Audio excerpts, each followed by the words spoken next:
বৈষম্য বিরোধী ছাত্র আন্দোলনের নেতা ও জুলাই বিপ্লবের বীর সেনাদের সংবর্ধনা দেয়া হলো কুমিল্লায়। লাকসাম পাইলট হাই স্কুল মাঠে এ আয়োজনে মতবিনিময় সভায় যোগ দেন সংগঠনের আহ্বায়ক হাসনাত আব্দুল্লাহ সহ কেন্দ্রীয় নির্বাহী কমিটির সদস্য রিফাত রশিদ, নুসরাত তাবাসসুম, তরিকুল ইসলাম, সিনথিয়া জাহিন আয়েশা ও কুমিল্লা জেলার আহ্বায়ক মোহাম্মদ সাকিব হোসাইন।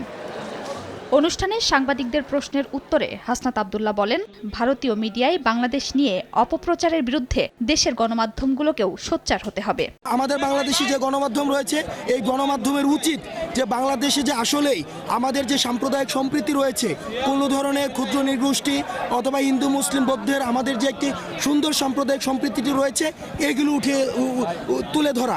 তারই সাথে সাথে ভারত যে মিডিয়া প্রপাগান্ডা চালাচ্ছে সেগুলোর বিরুদ্ধে কাউন্টার প্রপাগান্ডা সেল গঠন করে সেগুলোর বিরুদ্ধে আমাদের দেশের মিডিয়ারও সরব উপস্থিতি প্রয়োজন।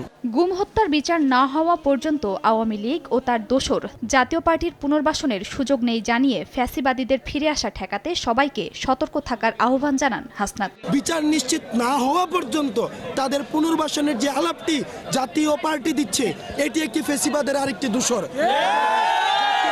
উপরে ভর করেই কিন্তু ফ্যাসিবাদ ডালপালা গজিয়ে মহিরূপে বেড়ে উঠেছে।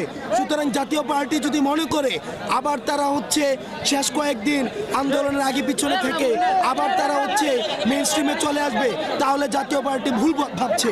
জাতীয় পার্টি আওয়ামী দূষর হিসেবেই তারা ইতিহাসে স্বীকৃত থাকবে। পরে বৈষম্য বিরোধী ছাত্র আন্দোলনে শহীদ পরিবারের সদস্য ও সমন্বয়কদের হাতে সম্মাননা স্মারক তুলে দেয়া হয়। সময় সংবাদ, কুমিল্লা।